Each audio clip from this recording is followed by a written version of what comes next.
लिया है। उन्होंने बहुत कैटेगरिकली कहा है that we don't want personalisation of the religion, which again I come to the first statement that I made कि धर्म एक बहुत निजी सोच है, धर्म एक बहुत निजी फीलिंग है। आप अपने पर्सनल फीलिंग को, पर्सनल थॉट को समाज के ऊपर नहीं थोप सकते हैं। देखिए, तजाकिस्तान तो एक इस्लामिक फॉलोइंग कंट्री है।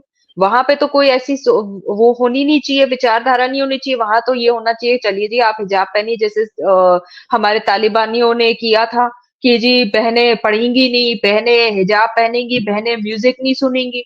तो तजाकिस्तान ने एक एक माइंडसेट सेट कर दिया है that Islam is not about forcing people to follow it to the T. Islam is about living your life according to the religion in the correct way in the state that you are living in. India में, US में, UK में ये problem इसलिए आती है क्योंकि हम उस बात से उभर ही नहीं पाए हैं कि हम इन कंट्रीज में थोड़े कम नंबर्स में हैं। बात और फितरा एक चेन सिस्टम था कि जिससे हमारी कौम अपने आप को अपलिफ्ट कर पाए, जो कि हमने नहीं किया। और हम रोते रहते हैं कि हम माइनॉरिटी है, हमें सरकार ने कुछ नहीं दिया। भाई आप मेजोरिटी बन जाइए, आप माइनॉरिटी स्टेटस के साथ भी मेजोरिटी रह सकते हैं, अच्छे अच्छे इंस्टीट्यूशंस खोल के। हमारे पास एक सर सैयद अहमद साहब थे जिन्होंने अलीगढ़ मुस्लिम यूनिवर्सिटी खोल दी।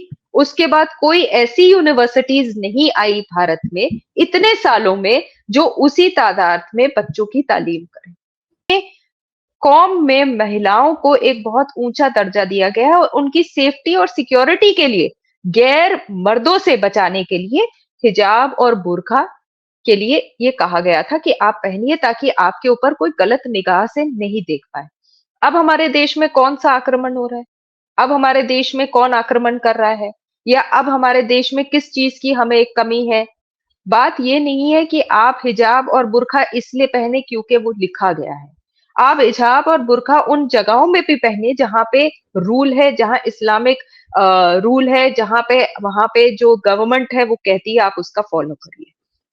भारत का संविधान नहीं मानता शरीयत कानून को, और कुरान में लिखा हुआ है कि आप जिस धरती पे रहते हैं, जिस देश में रहते हैं, उसका आप कानून जो है उसका पालन करें। नमस्कार दोस्तों, मैं अंबर जैदी और एक बार फिर से आप सबका स्वागत करती हूं हमारे आज के खास कार्यक्रम में। और आज हमारे साथ बहुत खास मेहमान है और पहली बार हमारे शो पर तशरीफ लाई है doctor Shalini Ali, national convener है मुस्लिम राष्ट्र मंच की, और बहुत अच्छी तरह से अपनी बात रखनी है। स्वागत है आपका शालिनी जी, नमस्कार। बहुत बहुत शुक्रिया। शालिनी जी, आज का जो टॉपिक है, जो मुद्दा है, वो भारत की मुस्लिम महिलाओं से जुड़ा है। आप महिलाओं के लिए अक्सर बहुत ही बेहतर तरीके से बात रखती हुई नजर आती हैं। मैं आपके साथ ये मुद्दा डिस्कस करना चाहती हूँ। और जो भारत है, भारत एक secular democratic republic, in fact we are the largest democracy of the world. लेकिन अभी दो एक ही मुद्दे से जुड़ी हुई दो दो कंट्रीज में, भारत की बात करें तो भारत में समय समय पर हिजाब को इम्प्लीमेंट करने की मांग उठती रहती है। कर्नाटका से ये डिमांड उठी, मांग उठी। आज एक बार फिर से महाराष्ट्र में सेम वैसी ही मांग उठी है कि क्लासरूम में बुर्का पहनने की इजाजत होनी चाहिए, फ्रीडम ऑफ चॉइस के नाम पर। दूसरी तरफ तजाकिस्तान, जहां पर 96% मुस्लिम पॉपुलेशन है, वहां पर हिजाब को बैन किया गया है, ये कहकर कि ये एलियन गारमेंट है।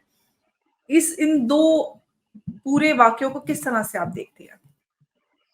देखिए, पहली बात तो मैं आपका शुक्रिया अदा करूंगी कि आपने मुझे इस लायक समझा कि मैं आपके शो पे आऊं।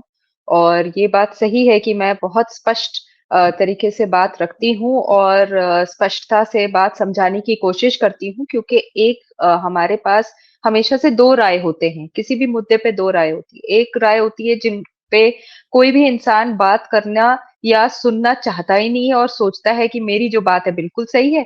और दूसरे जो तर्क होता है वो ये सोचता है कि हम समझाने की कोशिश तो करें, तो हम उसी तर्क से हैं कि हम समझाने की कोशिश करते हैं और सही तरीके से, कोई कट्टरवाद वाली सोच ना लाते हुए।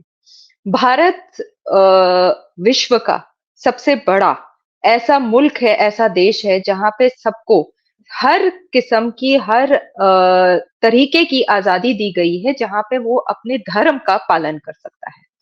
अब धर्म भी एक बहुत ही व्यक्तिगत सोच विचार और आपकी एक व्यक्तिगत जिसे कहते हैं नेचर, आपकी फैमिली, आपकी सोसाइटी, उन सबसे सबसे ज्यादा व्यक्तिगत विचार जो होते हैं वो एक आदमी के धार्मिक सोच विचार होती है। हमारे देश में अलग अलग तरीके के अलग अलग धर्मों का पालन किया जाता है और सबको ये राइट दिया भी गया है कॉन्स्टिट्यूशन के थ्रू। पर जब आप समाज में जाते हैं, क्योंकि इंसान एक सामाजिक इंसान होता है, एक जानवर होता है सामाजिक तौर पे, तो क्या वो अपने व्यक्तिगत विचार दूसरे लोगों के ऊपर उनको मानने के लिए थोप सकता है? नहीं। आप किसी भी दूसरे इंसान के धर्म के लिए आप रिस्पेक्ट शो कर सकते हैं। आप उनकी धार्मिक विचारधारा के बारे में आप अपनी एक विचारधारा रख सकते हैं, हालांकि दूसरे इंसान को उसकी कोई भी दुखद स्थिति ना बने या उनको कोई ठेस ना पहुंचे। इस्लाम भारत में बहुत ही नया धर्म है, पुराना धर्म नहीं है। अगर आप सारी धर्मों की बात करें तो हम भी जानते हैं सनातन धर्म सबसे प्राचीन धर्म है भारत में। और भारत विश्व में एक ऐसा प्रदेश है जो कहता है वासुदेव कुटुंब, जो कहता है कि आप आइए मुझ में समाइए और मैं भी आप सबको एक्सेप्ट करता हूँ। भारतीय नागरिक इस्लाम का पालन करते हैं, पर बहुत सी ऐसी चीजें हैं जो कि वो इस देश में रहते हुए उसको इस देश के कल्चर में, अब देखिएगा फर्क होता है, धर्म और कल्चर दो अलग चीजें हैं। कल भी आप भी थी पैनल में तो आपने भी यही बात कही थी, मैं इस बात से बिल्कुल इत्तेफाक रखती हूँ कि देश का जो कल्चर होता है वो उठ के एक अलग कल्चर होता है। जैसे बाहर आप देखेंगे तो जब निकाह पढ़ा जाता है तो आप सफेद वस्त्र पहनते हैं, और भारत में जब आप देखते हैं तो चाहे किसी भी धर्म की होती है, अ, आप देखेंगे कि उन्होंने लाल, सुनहरे पिंक या सुनहरे रंग पहने हुए होते हैं। तो वो इस देश का कल्चर है जिसमें हर धर्म के लोग बैठते हैं, उसमें रहते हैं और उसका पालन करते हैं। फिर अगर आप कल्चर की बात करते हैं तो हमारे देश में बहुत सी ऐसी जगह है, जैसे मेवात की जगह है, वहां पे एक सरनेम है चौधरी हो गया या मलिक हो गया, तो वो धर्म के हिसाब से नहीं है, वो उस बेल्ट के हिसाब से, उस एरिया के हिसाब से। तो आपके पास एक संजय मलिक भी हो सकता है और आपके पास एक मोहम्मद हाफिज मलिक भी हो सकते हैं। तो ये सारी जो चीजें ये हमारे देश के कल्चर में आती है। हिजाब और बुर्खा हमारे देश में नहीं था। जब आए थे बाहर से, आक्रमण हुआ था, तो आक्रमणताओं से बचाने के लिए जो कुरान में भी लिखा हुआ है कि महिलाएं अपनी आप को छुपा के ढक के रखें। ये मैं बड़ी साधारण तरीके से समझा रही हूँ आपको, क्योंकि आपकी जो लोग देख रहे होंगे, I am sure they already know, I would not want to get into the quoting the आयत्स एंड द पर्टिकुलर आयत्स, बट एक बेसिक फंडामेंटल थिंकिंग जो है वो ये थी कि जब भी आक्रमण हुआ है उसमें महिलाएं भी रही हैं पीछे, चाहे वो नर्सेस के फॉर्म पे रही हैं, चाहे किसी भी, बट अपने कौम में महिलाओं को एक बहुत ऊंचा दर्जा दिया गया है और उनकी सेफ्टी और सिक्योरिटी के लिए, गैर मर्दों से बचाने के लिए हिजाब और बुर्का के लिए ये कहा गया था कि आप पहनिए ताकि आपके ऊपर कोई गलत निगाह से नहीं देख पाए। अब हमारे देश में कौन सा आक्रमण हो रहा है? अब हमारे देश में कौन आक्रमण कर रहा है? या अब हमारे देश में किस चीज की हमें एक कमी है? बात ये नहीं है कि आप हिजाब और बुर्का इसलिए पहने क्योंकि वो लिखा गया है। आप हिजाब और बुर्का उन जगहों में भी पहने जहां पे रूल है, जहां इस्लामिक रूल है, जहां पे वहां पे जो गवर्नमेंट है वो कहती है आप उसका फॉलो करिए। भारत का संविधान नहीं मानता शरीयत कानून को, और कुरान में लिखा हुआ है कि आप जिस धरती पे रहते हैं, जिस देश में रहते हैं, उसका आप कानून जो है उसका पालन करिए। आधा ईमान वही होता है। तो मुझे नहीं लगता आज के बच्चे मेजॉरिटी में इसकी डिमांड कर रहे हैं। 8 बच्चे, 9 बच्चे, 10 बच्चे, 15 बच्चे, 20 बच्चे अगर इसकी डिमांड कर रहे हैं तो या तो उनको बहकाया गया है, या तो उनको फुसलाया गया है, या तो उनको एक कोई नई सोच लगी है कि हाँ जी हम भी उठे, हम भी फेमस हुए, और उसका मिसयूज किया जा रहा है। क्योंकि हम जब अपने बच्चों को तालीम देने की बात करते हैं, हम चाहते हैं वो स्कूल में जाए। अब बहुत से एरियाज है जहां सिर्फ कोएड स्कूल्स होते हैं। माता पिता, अभिभावक जो होते हैं उन स्कूलों को देखते हैं, उसमें से चूज करते हैं कि हमारे बच्चे यहाँ जाएंगे तो सुरक्षित होंगे, यहाँ जो टीचर्स है बहुत अच्छे हैं, तो हम अपने बच्चों का दाखिला वहां करें। और ठीक है, आपके फैमिली में ये कल्चर हो सकता है कि आप बुर्का पहनिए। मैं तो निजामुद्दीन में रहती हूँ, जहां पे 80% मुसलमान हैं और बच्चे स्कूल जाते हैं, अच्छे से अच्छे प्राइवेट स्कूल्स में जाते हैं। मैंने नहीं देखा है कि बच्चों ने हिजाब पहना है या बुर्का पहना है और वो स्कूल जा रहे हैं। हाँ, मैंने ये जरूर देखा है कि अगर वो घर वापस आ गए हैं स्कूल से और अगर कुरान की तालीम पाने जा रहे हैं तो बच्चियों ने हिजाब पहन लिया है, या ट्यूशन में जा रहे हैं, क्योंकि आपकी फैमिली में वो कल्चर है। फैमिली का कल्चर होना और देश का कल्चर होना दो अलग चीजें हैं। तो उन्होंने हिजाब पहना हुआ है, उन्होंने बुर्का पहना हुआ है, बट जब वो एक ऐसी इंस्टीट्यूशन में जा रहे हैं जो कॉमन फॉर ऑल है, जहां हर तरह के हर जगह से बच्चे आते हैं, अलग अलग बैकग्राउंड से आते हैं, तो वहां समानता लाने के लिए जो यूनिफॉर्म की प्रक्रिया है वो जरूर फॉलो होनी चाहिए। इसी चीज को हम शालिनी लोगों को जरूरत है समझाने जी, की। बिल्कुल। शालिनी जी, हमने जो कर्नाटका हिजाब विवाद हुआ था, उसके बीच में ये बात सामने आई थी कि उस पूरे विवाद को ऑर्केस्ट्रेट करने वाले और उसके पीछे पीएफआई का स्टूडेंट विंग था और उन्होंने उन स्टूडेंट्स को वर्गलाया और एक आउटरीच प्रोग्राम के तहत बच्चों को ज्वाइन करवाया और ये सारी चीजें हुई। और अब मुंबई में भी वैसा ही हो रहा है। सवाल मेरा ये है, जो आपने भी बात रखी कि हमारा कल्चर बिल्कुल अलग है और धर्म हमारा एक प्राइवेट अफेयर होता है। भारत के मुसलमान, खास तौर से पूरे ही इंडियन सबकॉन्टिनेंट के मुसलमान इस बात को क्यों नहीं समझ पाते हैं कि जो आपका एक राष्ट्रीय, जो आपकी संस्कृति होती है, वो हर देश की अलग होती है। धर्म, जो इस्लामिक कंट्रीज़ हैं, हर जगह के वहाँ के कस्टम्स और ट्रेडिशंस बिल्कुल अलग-अलग हैं। लेकिन उनका दीन इस्लाम है और ये सबको जोड़ सकता है इस बिना पर, लेकिन हमें अपनी कल्चर को बिल्कुल डिस्कार्ड करके आप अरेबियन कल्चर को इस्लाम का हिस्सा क्यों समझते हैं? ये कैसे इसको हम ठीक कर पाएँगे? अंबर, देखिए, सवाल आपका बहुत जायज है और इसी सवाल को जवाब देने के लिए जो पहला शब्द था जो कि सल्लल्लाहु अलैहि वसल्लम साहब के कानों पे आई थी, वो था इकरा। और यकीन मानिए, हमारे कौम में दीनी इकरा के लिए तो कमी नहीं है, क्योंकि हम सब कुरान पढ़ते हैं और कुरान के तहत जो लिखा गया है उसको समझ के उस राह पे चलने की कोशिश करते हैं। पर क्या हमारे कौम में हर एक इंसान कुरान को समझने के तौर से और उसे फॉलो करने के मकसद से पढ़ता है या पढ़ाता है? मैं एक मदर हूं और मैं कोशिश ये करती हूँ कि मैं अपने बच्चों को कुरान तर्जुमे के साथ पढ़ाऊं। मैं खुद कुरान पढ़ती हूँ और शायद दिन में कितने बार लोगों ने देखा है अक्सर और बहुत ज्यादा हैरान रहे हैं कि हमने तो अपने फोन पे भी English version of Quran download किया हुआ है, सिर्फ इस वजह से कि आप जिंदगी में कहीं ना कहीं फंस जाते हैं तो आप कुरान पढ़ लेते हैं, तो आपकी जो मुश्किलात हैं वो आसान हो जाती है, आपको वो रास्ता नजर आता है। तो कुरान वो किताब है, आसमानी किताब है, जिसको पढ़ के आप अपनी जिंदगी के मसाइलों को का हल भी कर सकते हैं, अगर आपने उसको सही तरीके से समझा है। हमारे यहाँ पे जो एक चयन है वो ये है कि हम अपने घरों में अपने बच्चों को तालीम हासिल देने के लिए, दीनी तालीम के लिए मौलानाओं को बुलाते हैं। महीने का, 1 महीने का उनको एक अमाउंट दे देते हैं और उसी से उनकी गृहस्थी चलती है। क्या उन्होंने कुरान को समझा और फिर हमारे बच्चों को पढ़ाया?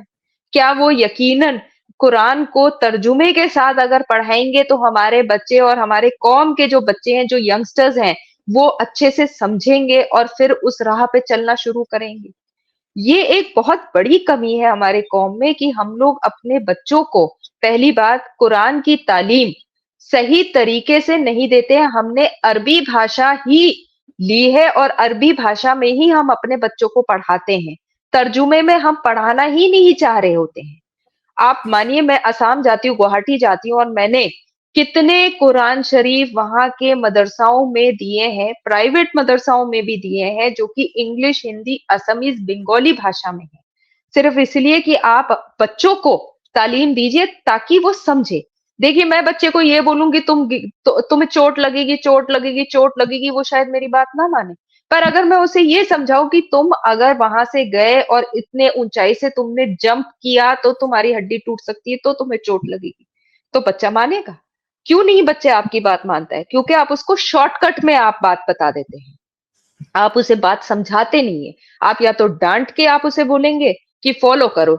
बच्चे बहुत नाजुक होते हैं, आप उनको कोई बात आज समझाएंगे, 12 साल के बाद भी अगर आप उनसे पूछेंगे, अगर बात समझ में आ जाती है तो उन्हें ये याद रहेगी। तो पहली जो कमी है हमारे कौम में वो है इकरा की, एजुकेशन की, जहां हम अपने बच्चों को दीनी तालीम देने के लिए और मुल्लाओं और मौलानाओं के ऊपर निर्धारित रहते हैं कि हाँ वो हमारे बच्चों को पढ़ाएं, और दूसरी कि हम उनको दुनियावी तालीम तक ले जाने की कोशिश भी नहीं कर पाते हैं।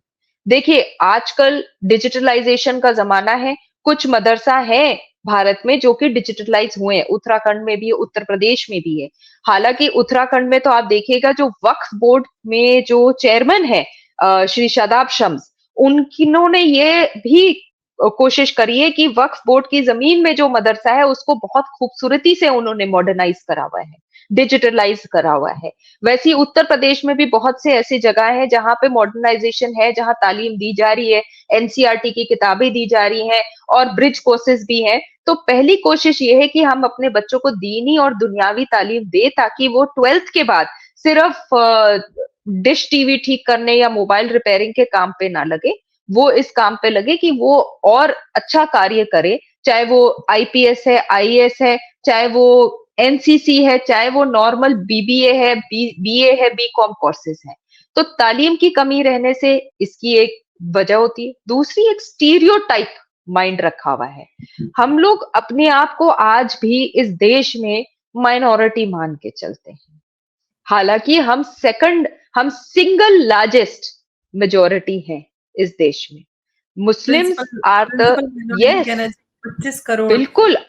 आप ये देखिएगा, तो बात सिर्फ यहां तक नहीं आती है। अभी हाल फिलहाल में हम इलेक्शंस के लिए हमने एक मतदाता जागरूकता अभियान चलाया था, जहां मैं बनारस में गई थी और बहुत से ऐसे मस्जिदों में गई थी जहां पे लोगों ने हमारी मुखालफत भी करी कि आप लोग तो आप ऐसा कह रहे हैं, हमें वोट देकर मिलता क्या है। तो मैंने उनसे सिर्फ एक सवाल पूछा कि आप ये मान लीजिए कि हमारे जो धर्म में एक बहुत अच्छी कोशिश और जो एक बहुत अच्छी चीज है और जो 5 पिलर्स में से एक बहुत ज्यादा जरूरी है वो है ज़कात। ज़कात से पहले आप समझिए कि एक सबसे छोटा चैरिटी जो है वो है फितरा। हर इंसान देता है फितरा, नमाज अदा होने से पहले आप फितरा देते हैं। अब आप मान लीजिए आपके पास 12 लाख लोग हैं किसी एक एरिया में जिन्होंने 100 रुपए का फितरा दे दिया है, तो आपके पास अमाउंट कितना आ गया? आपके पास 12 करोड़ रुपए आ गए हैं। उस 12 करोड़ का हुआ क्या मुझे बताइए? क्या कोई स्कूल में लगे वो पैसे? क्या वो किसी कॉलेज में लगे पैसे? क्या वो किसी परिवार के बच्चों के तालीम के लिए दिए गए पैसे? क्या वो मस्जिद में पैसे लगाए दिए गए तो वो मस्जिद का क्या हाल हुआ? किस लिए? चैरिटी क्यों दी जाती है? और वो बहुत पुरानी इंग्लिश सेइंग है, चैरिटी बिगिंस एट होम। तो मुसलमान तो जो ज़कात देता है या इमदाद देता है वो इसलिए देता है ताकि वो अपने कौम की ही भलाई करे।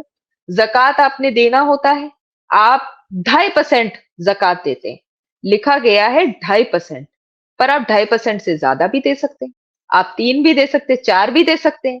और जो ज़कात देने का सिस्टम है वो ये है कि आपने किसको ज़कात दिया, आपको उस पूरी चेन को फॉलो करनी होती है। आपने जिस बेनिफिशियरी को ज़कात दिया है उस तक वो पहुंची है या नहीं। हम लोग क्या करते हैं, हमारे कौम के जितने भी जिम्मेदार लोग हैं वो ज़कात दे तो देते हैं क्योंकि उनको लगता है कि हम जब अल्लाह के घर जाएंगे तो हमें पता नहीं जन्नत नसीब होगी या जहन्नुम नसीब होगी, तो चलो चलो चलो 5 वक्त की नमाज पढ़ लें, ज़कात दे दे, हज भी कराएं। ये एक मुद्दा होता है, इस मुद्दे को हम कंप्लीट करें। पर क्या आपने ये देखा कि ज़कात जिस मकसद से आपने दिया वो मकसद पूरा हुआ? या आपने ऐसे इंसान को ज़कात दिया जो आगे ज़कात देने लायक बनेगा? It was a chain system. ज़कात और फितरा एक चेन सिस्टम था कि जिससे हमारी कौम अपने आप को अपलिफ्ट कर पाए, जो कि हमने नहीं किया। और हम रोते रहते हैं कि हम माइनॉरिटी है, हमें सरकार ने कुछ नहीं दिया। भाई आप मेजॉरिटी बन जाइए, आप माइनॉरिटी स्टेटस के साथ भी मेजॉरिटी रह सकते हैं अच्छे अच्छे इंस्टीट्यूशंस खोल के। हमारे पास एक सर सैयद अहमद साहब थे जिन्होंने अलीगढ़ मुस्लिम यूनिवर्सिटी खोल दी, उसके बाद कोई ऐसी यूनिवर्सिटीज नहीं आई भारत में इतने सालों में जो उसी तादाद में बच्चों की तालीम करें। जी, घूम बिल्कुल। फिर और के बात जो मदरसा सिस्टम है, मदरसों में किस तरह के और कैसे किस क्वालिटी एंड स्टैंडर्ड्स के बच्चे निकलते हैं, वो इंडिपेंडेंट हो ही नहीं पाते हैं फाइनेंशियली, क्योंकि उनके पास कोई ऐसी स्किल नहीं होती जनरली कि उससे वो सर्वाइव कर सकें या देश में किसी भी तरह से फाइनेंशियली या इन एनी वे कंट्रीब्यूट कर पाएँ। तो सवाल ये भी है कि अगर आप फितरा दे रहे हैं, ज़कात दे रहे हैं, बहुत बड़ा एक अमाउंट होता है, उस चैरिटी का कभी भी उसकी कोई अकाउंटेबिलिटी नहीं है, सरकार को आप जवाबदेही नहीं दे रहे। कौम के लोग जो खुद देते हैं वो भी कभी सवाल नहीं उठाते कि अरे भाई हमने वो इतना दिया है सवाल ही तो। नहीं उठाते, उन्हें तो इतना डर लगता है सवाल उठाने से, क्योंकि उनको लगता है कि उन्हें एकदम से बोल दिया जाएगा कि तुम कौम के खिलाफ खड़े हो रहे हो। आप वो अपने मस्जिद के मौलानाओं से सवाल ही नहीं कर पाते कि आपने जी। इन पैसों का क्या किया, जबकि हिसाब देना और हिसाब लेना दोनों जायज है। आप आप अगर किसी की, बहुत पुरानी कहावत है, फिर से मैं कह रही हूँ, आप सोचेंगे जी। कि मैं क्यों इस तरीके से बात कर रही हूँ, बट कहते हैं और आज भी गांव में ये बातें कही जाती है कि यदि आपको ये देखना है कि इंसान का किरदार कैसा है, तो आप उसके पास में अपनी कोई ऐसी महंगी चीज रखवा दीजिए या एक रकम रखवा दीजिए कि वो उसको अमानत के तौर पे रखे। यदि उसने उस अमानत की हिफाजत करके उसको रखा है या सही तरीके से उसका इस्तेमाल किया है, तो माने वो आदमी काबिल तारीफ है। वरना आप ये मान लीजिए कि उस इंसान की जो सोच है और उसकी जो नीयत है वो खराब है। और हमारी तो जो नींव है हमारे धर्म की, जब हम नमाज भी पढ़ते हैं तो हमें पहले नियत बांधनी होती है। तो इस्लाम बहुत ही एक खूबसूरत धर्म है जिसका अगर सही तरीके से पालन किया जाए और ऐसे देशों में भी पालन किया जाए जहां इस्लामिक सोच या शरीयत लॉ नहीं है, तो आप एक बहुत अच्छे इंसान, एक बहुत अच्छे नागरिक बन के अपने देश को आगे ले जा सकते हैं तरक्की के राह पे, और अपनी कौम को आगे बढ़ने का मौका दे सकते हैं। शालिनी जी, एक सवाल है आपके लिए मेरा, वो ये कि हमने देखा है कि जो मुस्लिम कंट्रीज नहीं है, हम वेस्टर्न वर्ल्ड में देखें, वहां पर हिजाब बुर्के की मांग उठाते हैं। भारत जैसे जितनी भी डेमोक्रेटिक सेटअप है वहां पर बुर्के को, हिजाब को इम्प्लीमेंट करने की मांग हो रही है, जबकि उसके विपरीत हम देख रहे हैं वहां पर हिजाब को डिस्कार्ड किया जा रहा है। ऐसा क्यों है कि हमें जो हमारे पास है, हमारे पास जो सुविधाएं हैं, जो अधिकार हैं वो मैसर है, उसके बावजूद भी हमको वही चाहिए जिससे हम दूर भागते हैं। हम कहते हैं कि भाई ये सारी चीजें गलत है, नहीं थोपना चाहिए, जबरन जबरदस्ती नहीं होनी चाहिए। हम उससे निकल के अमेरिका यूरोप जाते हैं, पर उसके बाद हमको वहां पे भी यही कानून चाहिए। व्हाट इज दिस देखिए, माइंड? बहुत अच्छा सवाल है। It's a very important question and it's a question for introspection. Because आज जो तजाकिस्तान ने स्टैंड लिया है, उन्होंने बहुत कैटेगरिकली कहा है that we don't want personalisation of the religion, which again I come to the first statement that I made कि धर्म एक बहुत निजी सोच है, धर्म एक बहुत निजी फीलिंग है। आप अपनी पर्सनल फीलिंग को, पर्सनल थॉट को समाज के ऊपर नहीं थोप सकते हैं। देखिए, तजाकिस्तान तो एक इस्लामिक फॉलोइंग कंट्री है। वहां पे तो कोई ऐसी वो होनी नहीं चाहिए, विचारधारा नहीं होनी चाहिए। वहां तो ये होना चाहिए, चलिए जी आप हिजाब पहनिए, जैसे हमारे तालिबानियों ने किया था कि जी बहनें पढ़ेंगी नहीं, बहनें हिजाब पहनेंगी, बहनें म्यूजिक नहीं सुनेंगी। तो तजाकिस्तान ने एक एक माइंडसेट सेट कर दिया है that Islam is not about forcing people to follow it to the T. Islam is about living your life according to the religion in the correct way in the state that you are living in. India में, US में, UK में ये problem इसलिए आती है क्योंकि हम उस बात से उभर ही नहीं पाए हैं कि हम इन कंट्रीज में थोड़े कम नंबर्स में हैं। तो एक वो होता है ना, जब आप बच्चे को मना करते हैं टॉफी मत खाइए, टॉफी मत खाइए, टॉफी मत खाइए, वो जरूर छुप छुप के टॉफी खाता है। उसको लगता है आप मुझे किसी चीज से ओप्रेस कर रहे हैं। He is like a tyrant child. The same way today the thought is a very tyrant thought.